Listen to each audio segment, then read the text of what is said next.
Do you guys? Let me ask you guys this: Do you guys actually own any cryptocurrency? I've got Not half of now. Bitcoin that I bought Not when right Bitcoin now. was at like 10K. So I came on this podcast, told you all that it was going to go up, and then no one cashed in. No one. What's going to decided- happen next? Tell us again. I get over time. This is going to make you money. So let's see. Apparently, I come on here every 3 years. Yeah. Ethereum is currently 3,100. The next time I come on in 3 years, you can write this down. Take a note. Ethereum will be at least $6,000. I'm going really conservative. It's very likely it'll be 7,500 to 10,000 or more, but it will be at least $6,000. So if you want to double your money in 3 years, this is not financial advice. Yeah. What service do you use to buy all your crypto? Because there's like 2024 and hector us about not having enough crypto. I mean, at least I'll say this. First of all, you're absolutely right.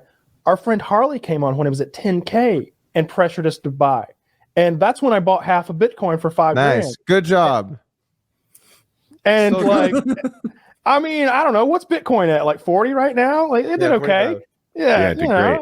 I made it a got little up money. to like 70 at one point, didn't it? It was going gangbusters for a bit. It's sitting on its little drivey do and in a safe deposit box, and I'm just going to leave it there. That's what he said. He was like, just put it somewhere. Just leave it there.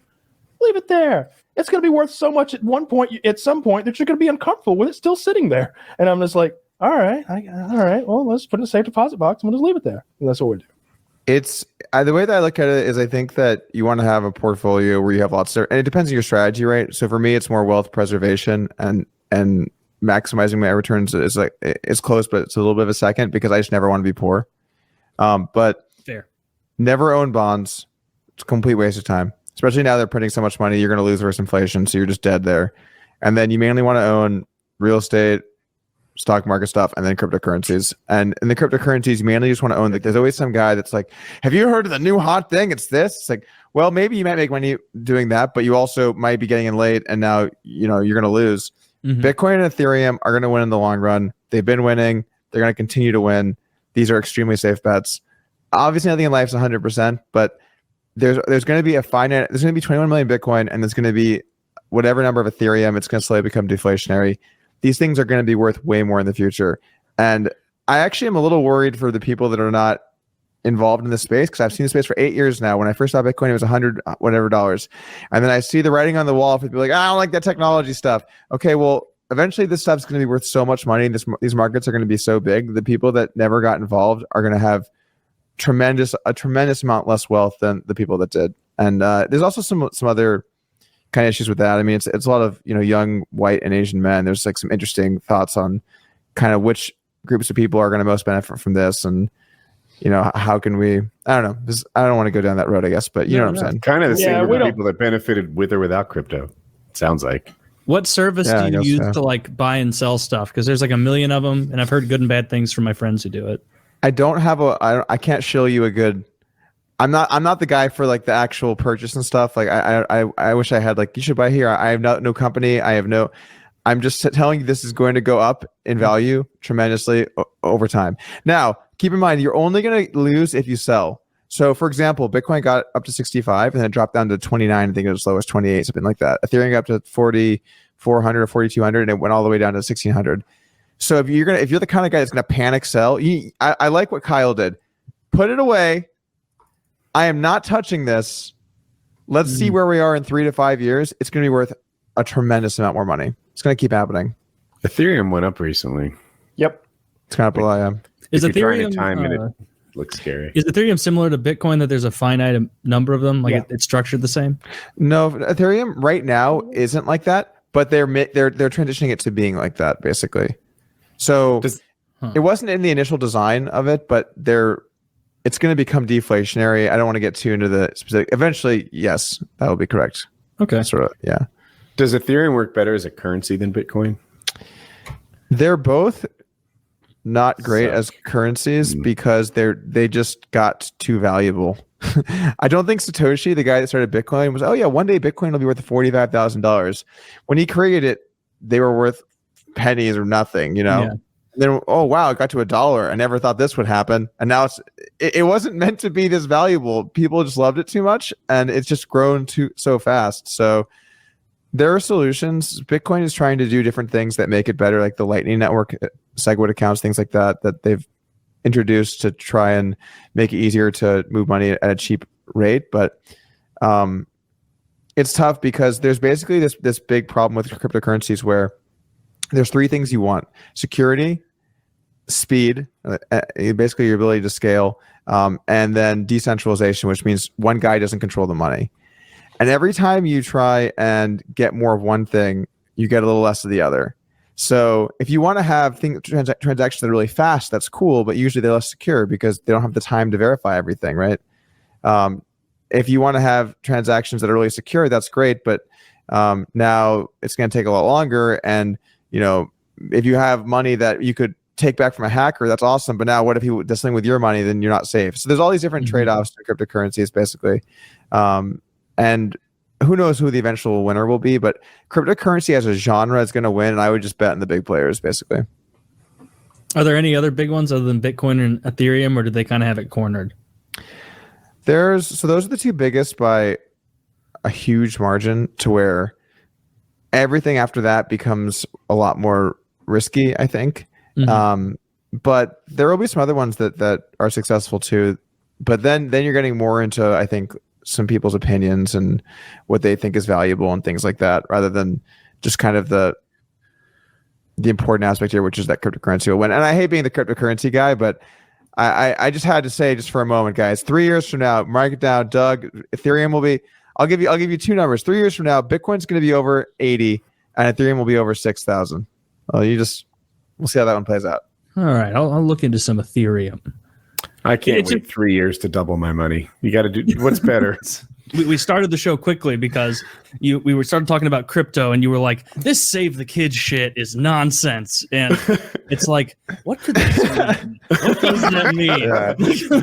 Taylor had the killer joke. I also hate children, and it was pre-show. It was lost. The good jokes are pre-show, but yeah, can you delve into that a little bit? None of us are crypto experts, so you might have to give us like some backfill of necessary information, but.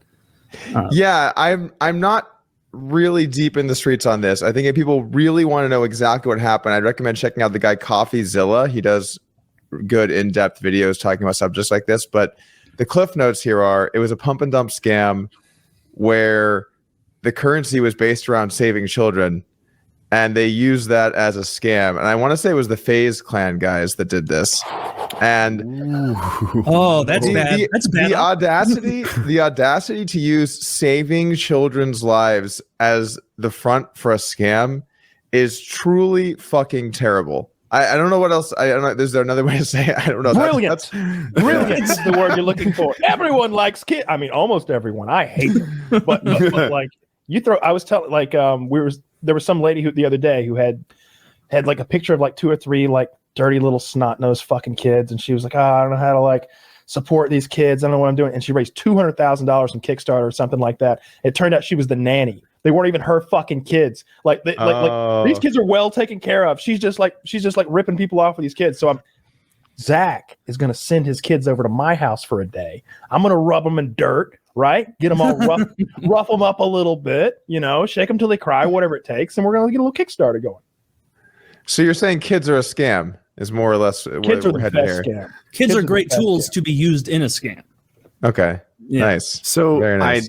I've just read this thing that Zach linked about Save the Kids.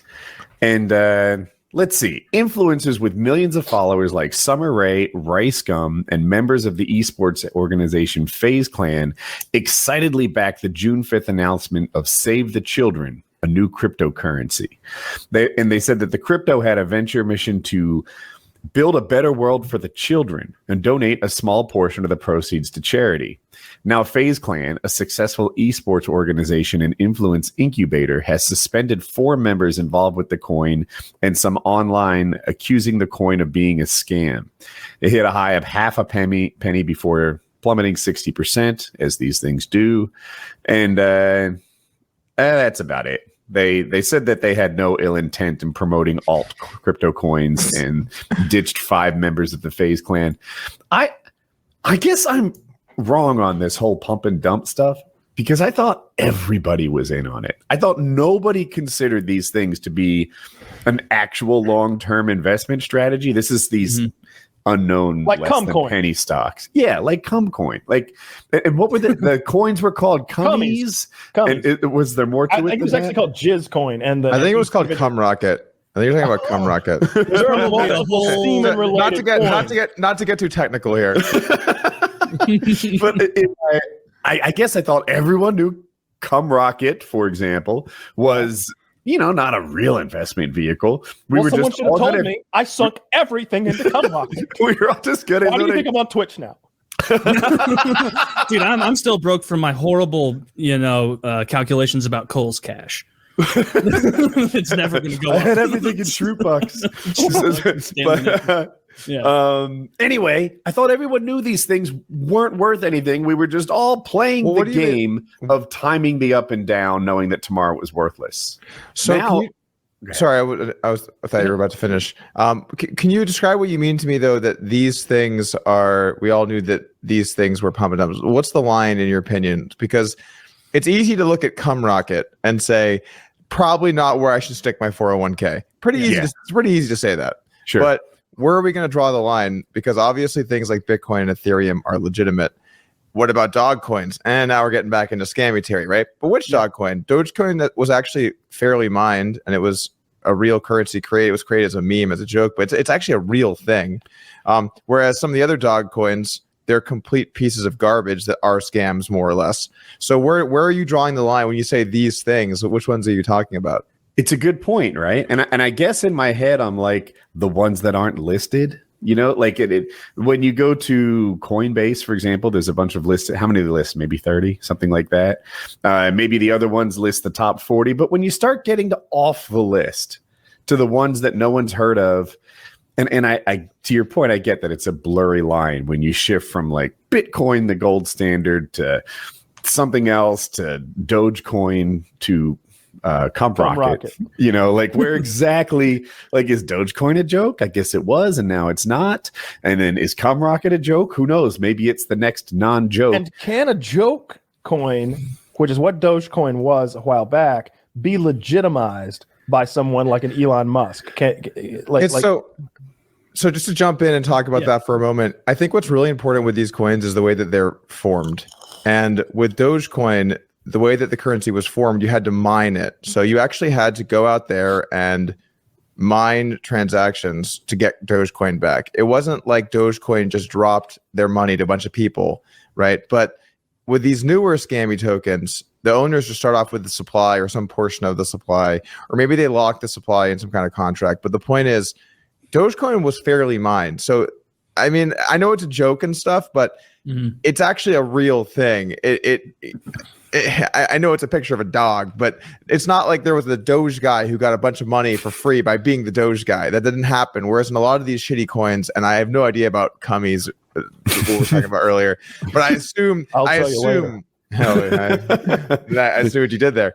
But I assume that these other coins are doing things like that, or they have some kind of transfer fee that goes back to the owner, or they do all kinds of sketchy things, and that's what makes them illegitimate. Not just the fact that they're named something absurd, but it's also the way that they're formed. How do I the almost other go ones the work? other way. Can I go? Yeah. Like if PKA makes a coin and we say, "Hey, everyone, we're making a coin," and just to be clear, this is a scam.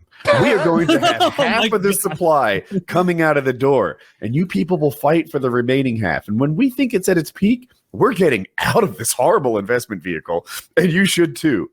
It almost becomes not a scam anymore. We've been pretty clear about the scam from the get-go.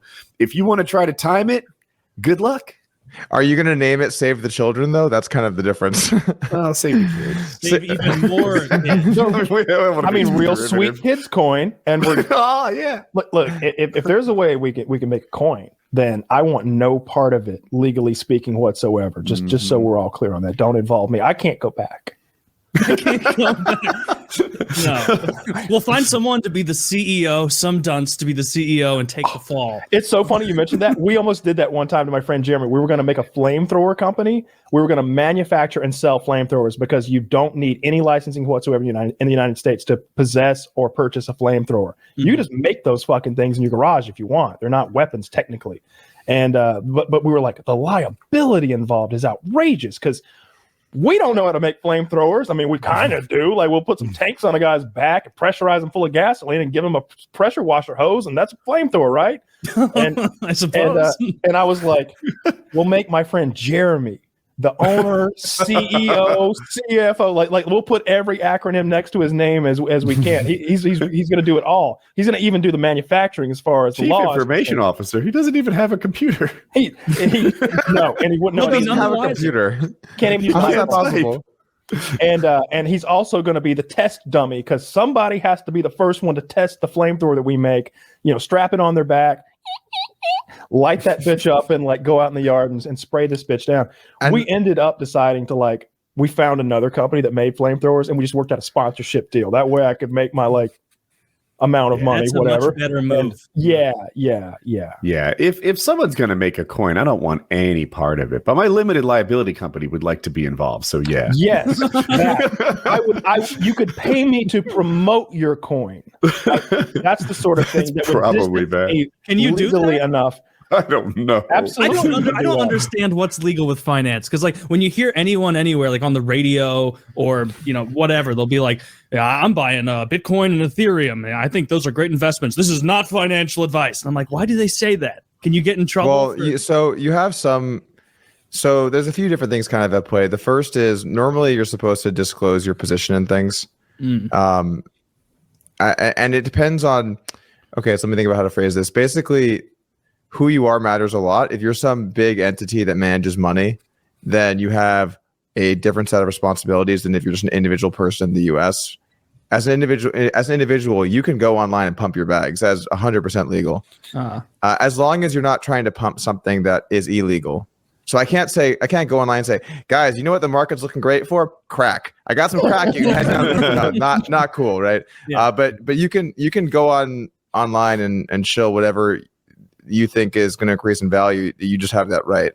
But I think when you become a influencer, and I always hate that word, but when you become an influencer type person, I think that to avoid someone just hearing, oh, I'm going to go all in on this thing that they had said, PKA coin is the future of tech. I'm going to just put my whole role into this. And then you guys dump on them and it's worth nothing. Then people tend to sue in spots like that, and I think it's just a protective measure for people to take to not get owned. That makes sense. I just feel like if it's shady enough, it circles back around, right? Let me explain this parallel, right? Tucker Carlson was sued by, I forget, some woman, it's not important, for telling lies about her. And he argued successfully in court that no reasonable person would believe what he's saying on his show. Therefore, you can't be damaged by me because I'm obviously talking shit all the time. And he won. We can do that. If we're full of shit enough, well, we can't now. It becomes legal. Just be clear. There's obviously lines, right? This. Yeah. There's obviously lines. And again, we're talking about Save the Kids coin. We're not talking about Come Rocket. We keep saying that. Someone comes out and says, guys, we really need to save the kids. We're launching a coin to help save children around the world. And you're thinking, we all know it's a scam. I don't think that's the effect it had on people. My first question would be, in what way does your coin save kids? Why don't you just have a place we send our money to, and then there's an organization that has unique ways of using it to I don't know, provide clean water or food or shelter or see, now it's a project and not a grant. I'm sure that was funny. I'm sure that was all outlined to some extent. I guarantee he said that a portion of the profits would go to save the kids, but you could just maybe give your money to the kids instead of a portion of the profits. So we're clear, a portion of PKA coin will go to the kids, quote unquote. Mm-hmm. Yeah, and that portion is 0%, and those kids are mine. When I start having children, it's 100% true. We all go to mine and Woody's kids. No, I don't want to be a part of any kind of a fucking scam. Well, yeah. What do you guys think about this? Have you seen the recent NFT craze where people are buying pictures, essentially verifiable art on the blockchain, and it's trading for real money? Have you guys been following this? No, I still don't understand. Wow, I can't believe it shows how different our worlds are, because this has been the number one thing I've been hearing about online for just months or at least weeks. It's just every day, all day. My feed is just this. And you guys are just like, what's that? We haven't been hearing about that at all. Have you heard about CryptoPunks is the biggest one? No, I've never heard of that. Have you guys? Oh, I'm about to blow your mind. You gotta blow our minds. Do you want me to blow your mind, guys? Treat us like we're three retards. Pretend. You have no Okay, idea so what's going let me break this down for you. There are these things called CryptoPunks. They came out years ago. Do you know what an NFT is? Sure, a non-fungible token is a unit of data stored on a digital ledger called a blockchain that certifies a digital asset to be unique and therefore not interchangeable. Why are your eyes pointing down? They can be used to represent items such as photos, videos, audio, or other types of digital files. Jesus, Woody's Everyone very knows important. this. Woody, maybe you should lead this conversation. Oh no, man, no. Doug's funny. Yeah, Well, so break it down for us. So basically, these are pieces of artwork. They're pictures essentially stored on the blockchain, and you can verify that you own that picture.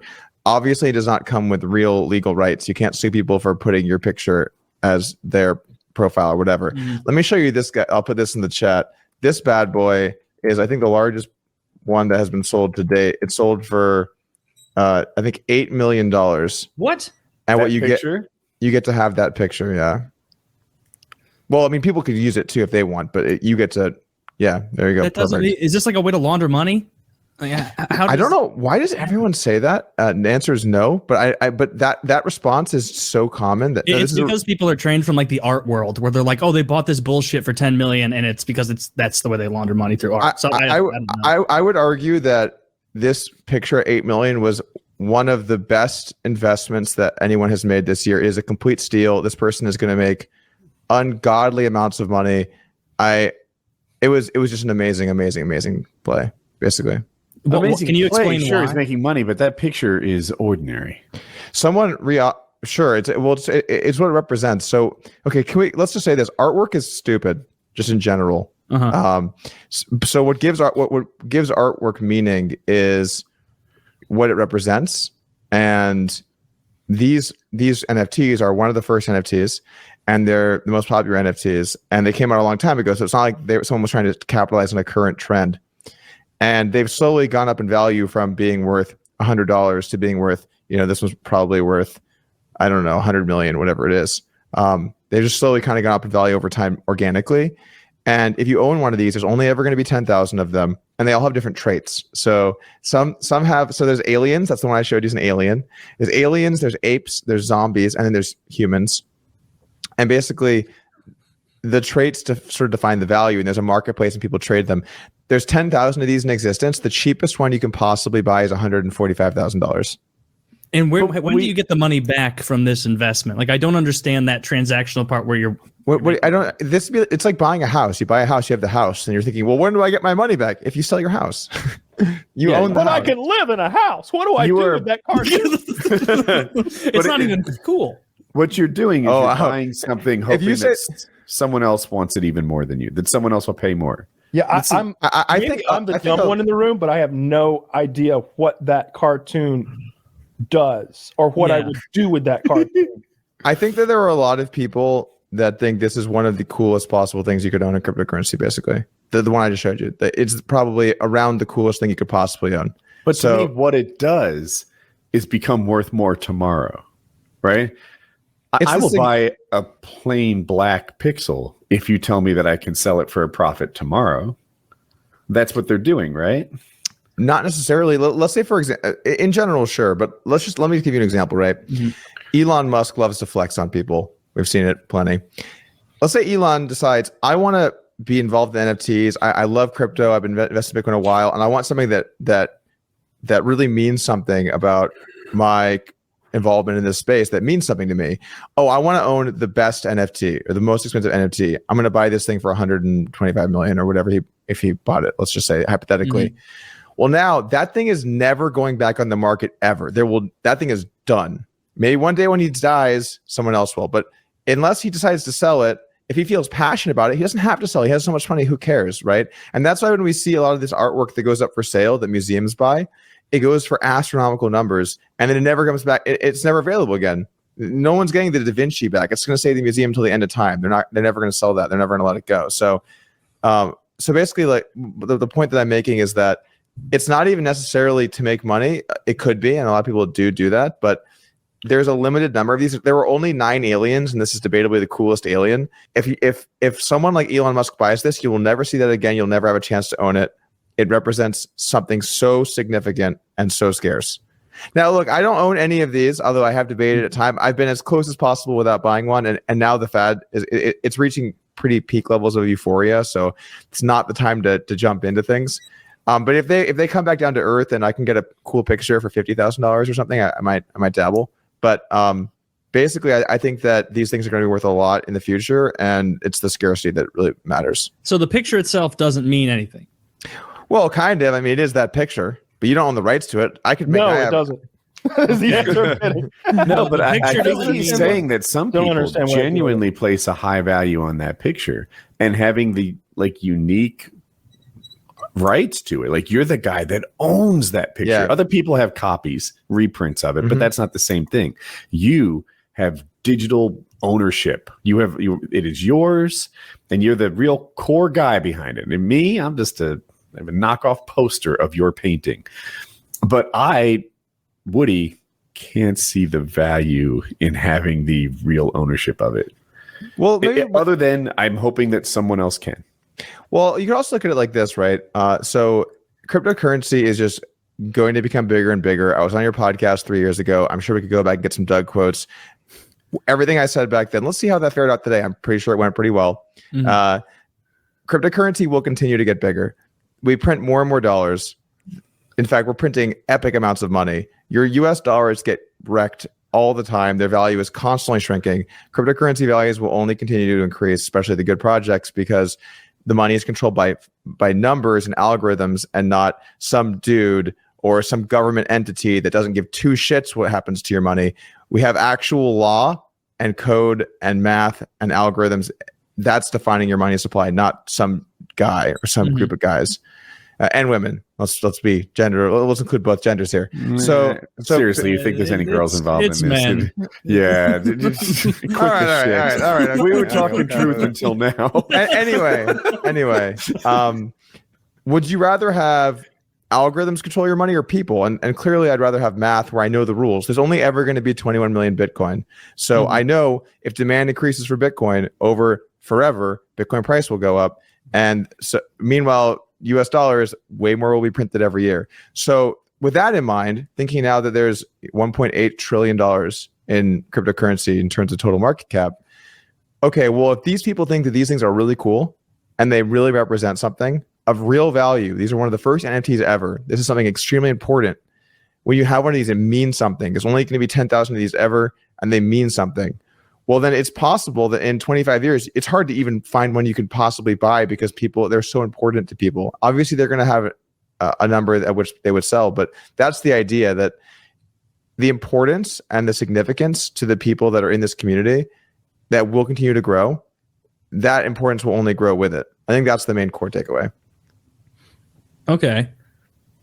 I understand it with crypto. Yeah. It's just the NFT thing. It's like, okay, so there's just a placeholder image, and it's still just banking that someone out there in the future is going to be willing to pay more than you currently are because it's so rare. Oh, One more thing. You also have to understand the people buying these have insane amounts of money and don't fucking care. Okay. There's the amount to be made next to people who have insane amounts of money. Totally. But Yeah. these people, you might think, why don't they buy a really nice house? They already did. Why don't they buy a really nice car? They already did. Why don't they invest in stuff? They probably have the people buying these high end stuff, they probably have tens, hundreds of millions of dollars, billions of dollars in cryptocurrency already. So they already have those things, right? Mhm. What do you do when you have an extra few hundred million that you just don't know what to do? Oh, I want to buy something that really represents who I am. Something like that. I mean, it's a small market, obviously, but these people exist. Could I own an image of someone else? Like a real person's face? I want that one of Kyle he doesn't like. Fair. And the value just went up. You could put that on the blockchain for sure. Now, Yeah. I'll just pop over, put it on the blockchain. Yeah. Where is the blockchain? Is that like you could make it your Raleigh? avatar. That's good. Yeah, hopefully they don't put that Joker makeup Hank Hill picture on NFTs. I won't be able to use him as my profile picture. This is so interesting. Like,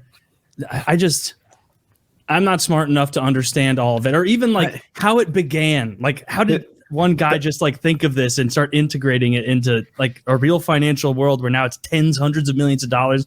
It's just it's mind-boggling. It's art. It's art. Harley laid it out for us a few years ago. I was sorry to cut you off. And it was like profoundly impactful for me. He's going over what like money is from the beginning of time, right? In the very beginning, what do you want? You want food and tools. And then they said, no, you don't want that anymore. Now you want like rocks with shit carved on them. And that's our currency. And they say, no, you don't want that anymore. Now, what you wish you had were coins stamped in a particular way. And it's like, all right, coins, all right, I kind of get it. Like, no. Now what you want is paper. You want these pieces of paper, and then there's some weight of, we'll say gold, in the back room there that paper represents. And you're like, all right, I kind of get it. Okay, that's what money is now.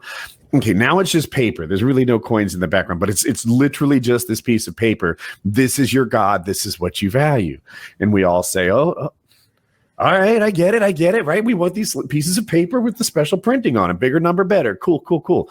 And then they say, no. What you want are strings of numbers and letters that represent the answer to a math problem. And you're like, okay, all right, now they're in the crypto world, I guess. All right, this is what I'm working for. Strings of numbers that represent the answer to a math problem. And cool. Now we've gone another layer. What you want is ownership of a silly picture. That is what we're working for. That is the new currency that people are striving at. And you're like, all right, I'm still stuck on the pieces of paper backed by nothing. I'm old, but it doesn't seem dumber than the others, I guess. That's actually a really great way of putting the history of money. I think that when someone wants to know how does money work, they should listen to that a minute and a half clip, because that's kind of basically just true. That's what happened. That's the progress. PKA highlights make it happen. Nice. There you go. The small change on the Bitcoin thing, though, it's the miners have an answer to the problem, right? The actual ledger it's a little bit different, but basically, more or less, you're right. These things have value because we attach it to them. And the reason that Bitcoin has value, and it's funny because I've just been in Bitcoin for so many years now. I've been talking about Bitcoin for, I think, 8 years, and I've had these same stances for so long that I guess it just feels natural to me at this point to have them again. But basically, it just makes so much more sense for it to be backed by algorithms and not people, and not have your money be inflationary. Now, as a currency, Bitcoin is actually failing. People would argue this. I think as a store of value, it's succeeding tremendously and will continue to. Isn't there some legislation in the works right now that's gonna make things more difficult for crypto? Yeah, there's a bill that passed the Senate, and I think there's some reason it needs to go to the House as well.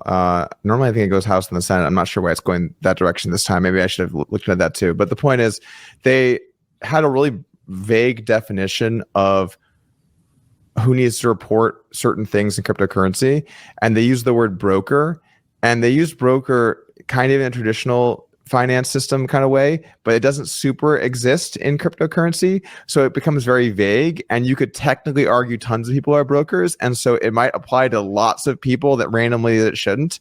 And I gotta say, I don't often have Ted Cruz's back on something, but Ted Cruz had an amazing clip where he basically stands up in front of the Senate and says, guys, there's 100 of us in here. There are maybe 5 of us that could even tell you what this is. Maybe we shouldn't make laws on this until we've actually learned about it. It's never stopped us before, and it's not going to stop us now. But it didn't happen because a senator from Alabama wanted more money in an infrastructure bill.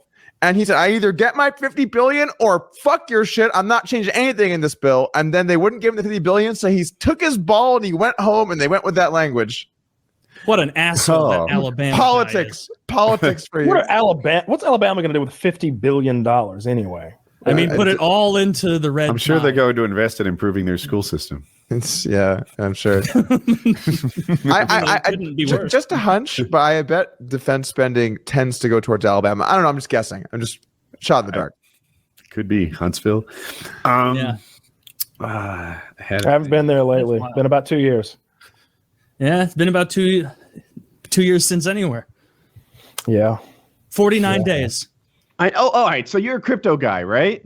Yeah. And one of your claims to fame is the fact that you like sort of brought to light crypto scams. Now, how is cryptocurrency different than cryptocurrency scams? Because they seem kind of related.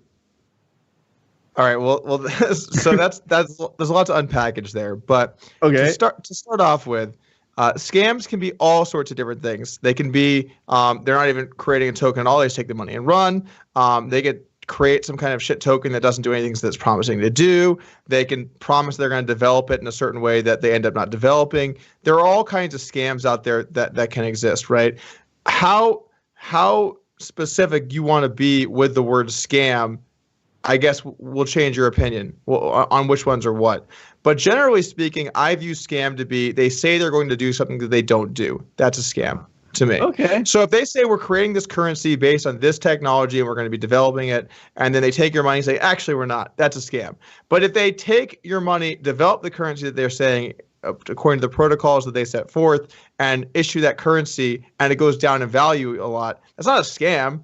You gave the money, they did the thing they said they were going to do. It doesn't make it a scam just because it went badly, right? I have my own idea for a Woody coin, right? You give me money, and then in exchange, I will hit my forehead on the keyboard between 6 and 10 times and give you a string of text. Huh? No one would buy this, right? Pretty convincing. I would not purchase it. It's not a lot different than crypto. I sense you're a big Bitcoin fan. I made I sense $4,000 in Bitcoin, but it wasn't through any I just bought it because it seemed hot, and I got out because it seemed too hot. Let me just give my take on it, and then I'm interested in what your opinion is too. So here's the thing. I don't think it's good that the government controls the money supply because they don't have your best interest at heart. Have you ever seen a graph of what happens to the dollar every year? It goes down every year because they print more, right? They can print as much as they want. There are no rules on that. They can manipulate it in whatever way they see fit, and you're the person that pays the price for that. Why should that happen with our money supply?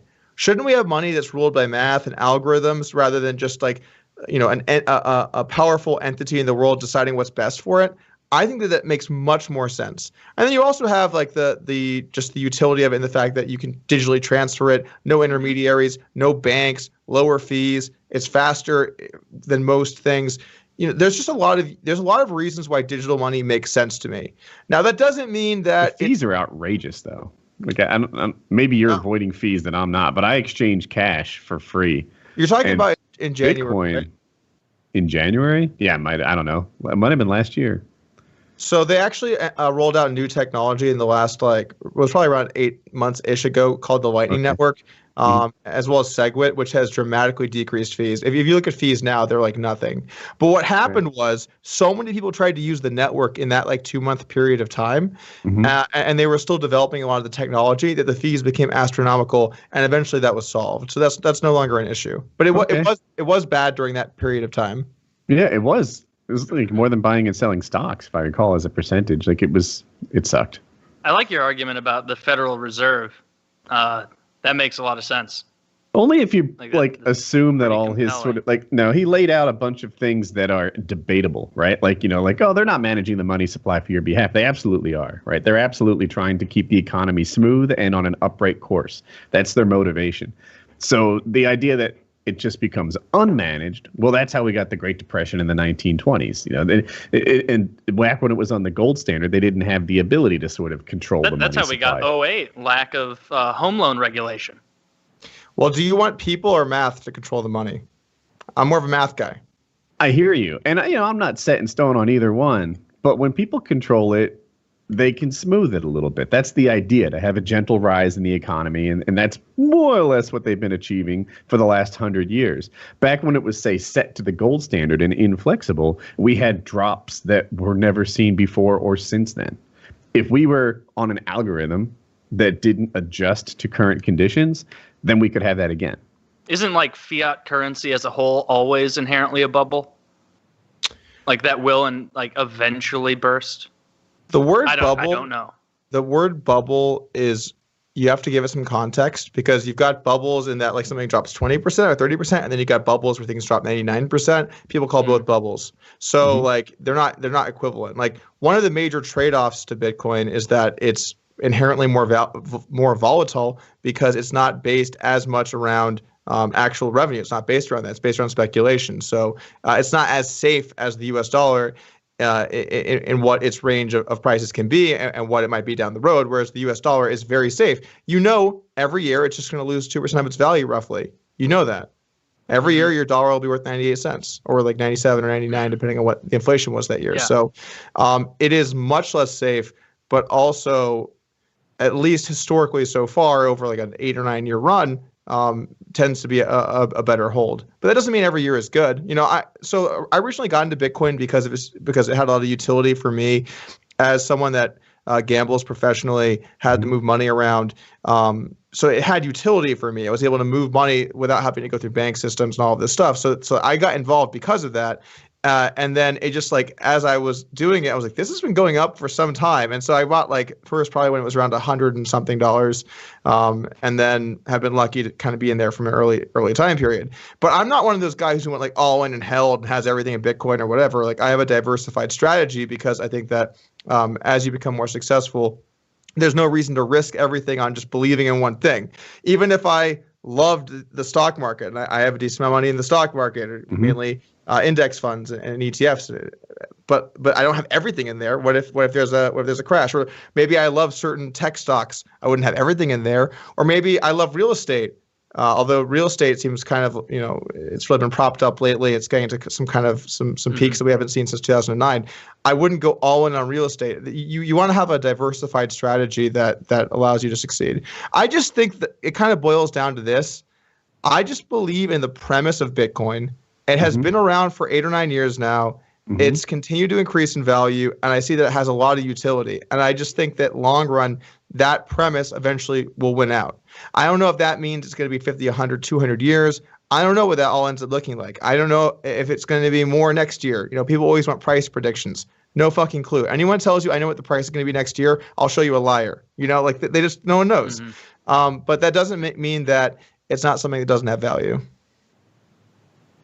Yeah, that's a really interesting way to look at it. You're clearly very well versed in this.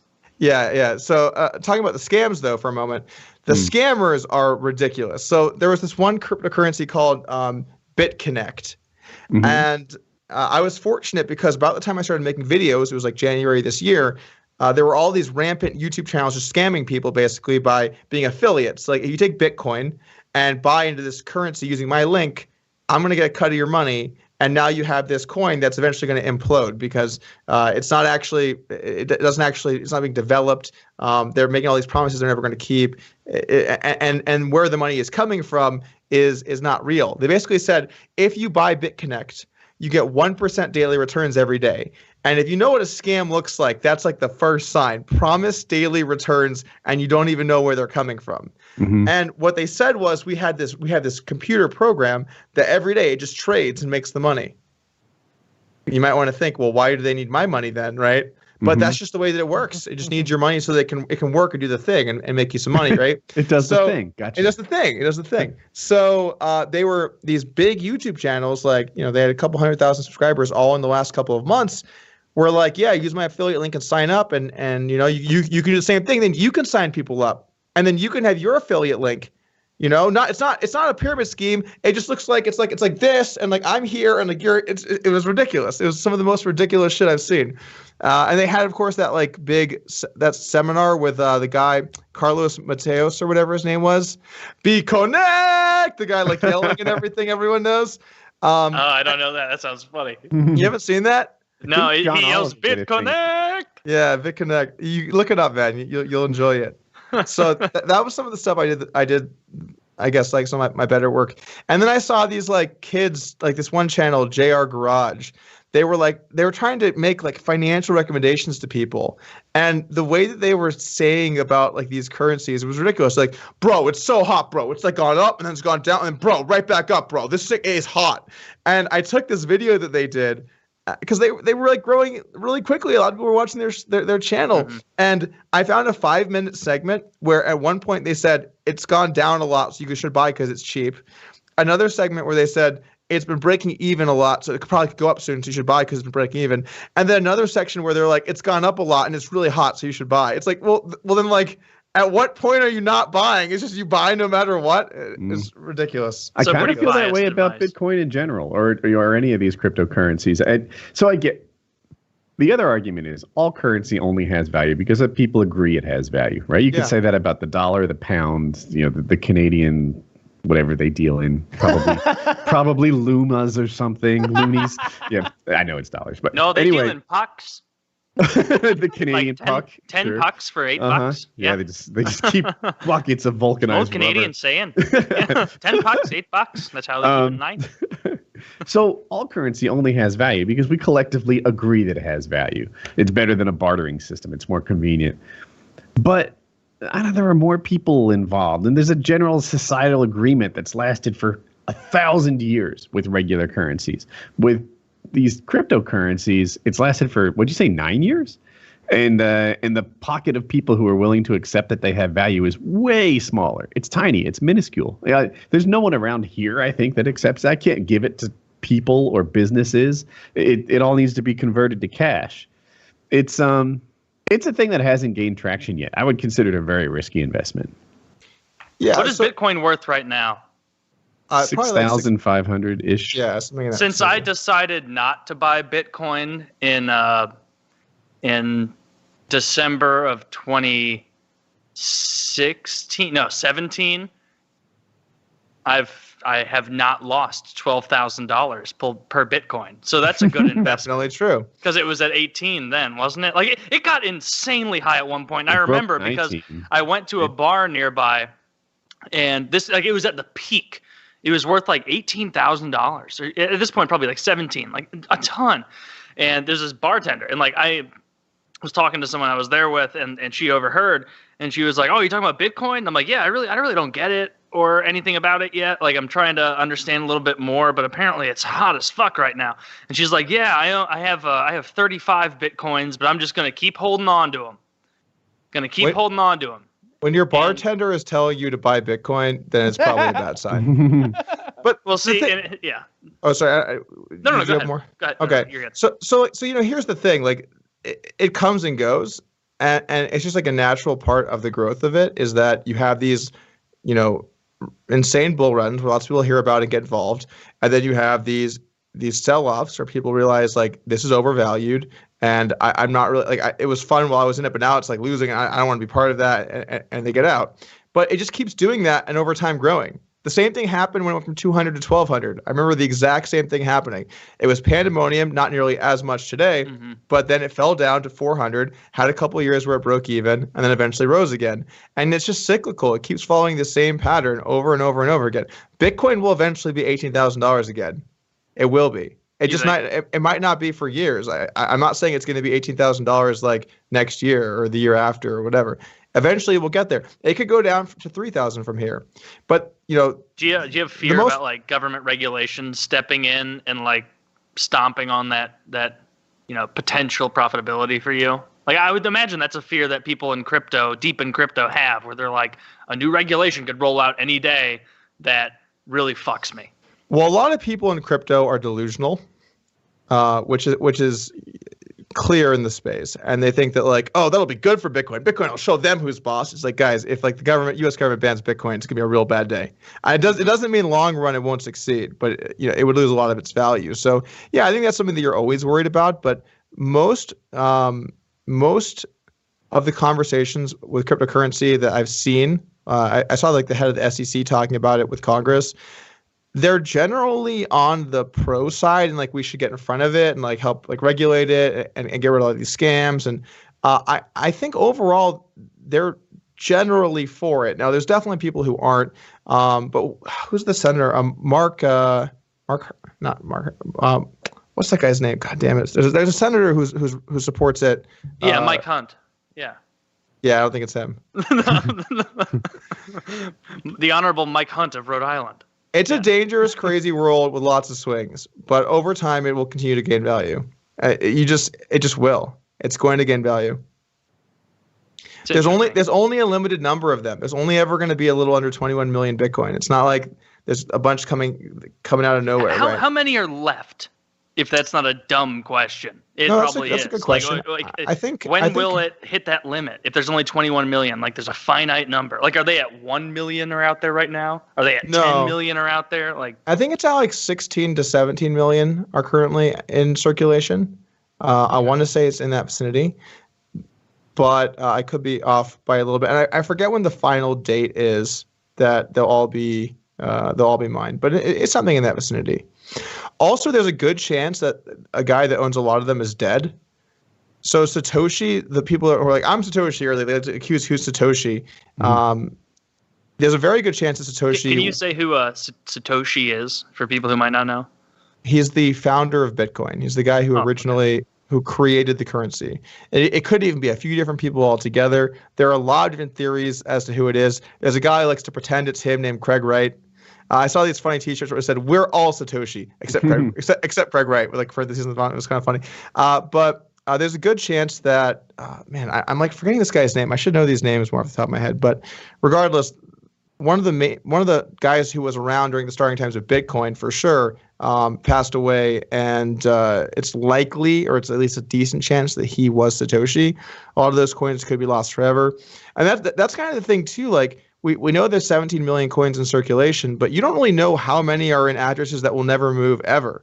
You just don't know. That could make the circulation even smaller. And that number seems like it will always grow, right? People will always lose their dollars, and they won't get put back into circulation. That's true with Bitcoin too, right? They'll just be gone.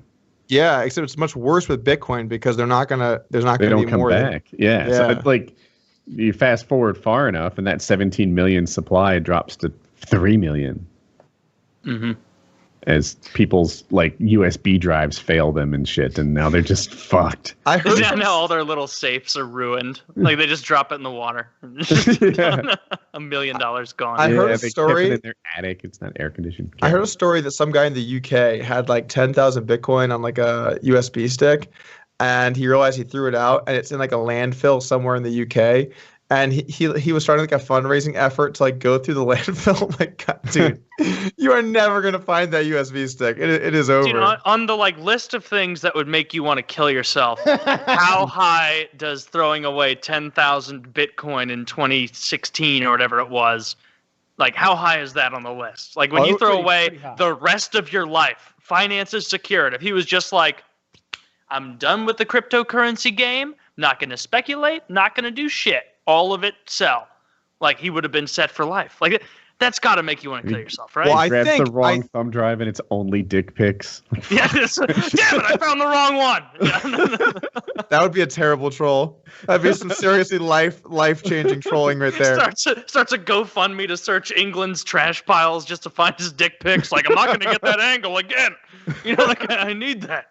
My head wasn't in it. I looked in shape. Like. I think that he lost it several years before that, though. And whenever I hear these stories, I think to myself, okay, if you're the kind of guy who lost like $100 worth of Bitcoin and didn't think about it and then didn't buy more, you weren't really that into it anyway. Like if it got to $10 or $5, you were selling that shit in a heartbeat. If it got thrown out in your trash and you didn't bother to get more, you're not holding all the way up to 7,000 or 10,000 or whatever, you know, or 5,000. You're not getting there. You're selling it anyway. So it's kind of a moot point. It's just people love the what if story. The what if stories are like what make people like really get like all riled up. Yeah. Yeah. I mean, that's how it always is. Like they have that same thing, like little psychological exercises they'll have with people where they'll be like, hey, talking to some normal person, be like, how do you feel about Susie Q, who just won $510 million in the lottery? Be like, yeah, I think that's great. Good for her. Well done. All right, how would you feel if your neighbor, John Q, suddenly won $510 million? And then people's responses are more like, well, I don't think I like that one bit. And it's like, because proximity breeds resentment. in regard to that kind of thing. Like the closer you are, where you get a kind of a visual of the quality of life changes they're experiencing, that makes you more upset. That's just interesting to me. That's a really good point. And studies have proven when you see like who people are friends with, it's actually kind of hard to be friends with people that are way above or way below you in terms of like stature or net worth or anything like that, because there's like a clear gap. Like stature particularly, I don't have a single midget friend, and I've tried hard. All right. All right. They're little people. You know what? I was like, that's a really good point. I'm glad you brought that up. Then you're like, yeah, and midgets. Yeah. I always tag loser on the end. Yeah. Yeah, but like for example, like if you got to hang out with Bill Gates, it probably wouldn't be that fun for either of you. You guys hung out. I mean, at first it'd be sweet for you because you're learning about Bill Gates. But like, I've just like on Tuesday, like Bill Gates, is like, yeah, I lost another 200 million in the stock market. You know how it goes, and you're like, yeah. I'd just be like, dude, Bill, you're a fucking prick, dude. Like talking about your $200 million loss. I bet you can't even jump over that rolly chair like you did on that video to show you were cool in the 90s. I bet you can't, fat idiot. A couple of my buddies went to a coffee shop in Seattle, and they got the coffee and came out. And one of my friends said to the other friend, he's like, yeah, can you believe that? Bill Gates. And my other friend was like, what? And he's like, yeah, Bill Gates is in line. You see him? He's like, Bill Gates was in line? And he's like, you didn't see? He's like, you didn't tell me that Bill fucking Gates was in line for coffee? I'm never going to get that chance again. Dude, if I were Bill Gates, I would make like huge guffaws and scenes in public places where I'd be like, $6 for a cup of coffee, like making big proclamations about how much I didn't like get a whole bunch of shit at Whole Foods and then just make a stink as you're checking it out. Man, I've talked about it before. If I were a billionaire, I'd be the most spiteful motherfucker. I would drive a shit tier car just so I could rub it in the faces of people where it'd be like, man, that's old billionaire Taylor still drives a 57 Lincoln, even though he was born in the early 90s. And it's like, dude, what you want to do, I think, is make a big deal out of good but not very good tips, right? Like $5 tip on $12 burger. Just saying, I did that. Not enough to be a big deal. Just like you go 28%.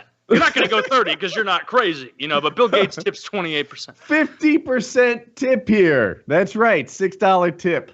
If you went out to eat with Bill Gates and like in a nice place, and let's say him and his wife, if he's married or whatever, like their total's like $200, and you saw him put down like a $20 tip, would you say something? Would you be like, Bill, really?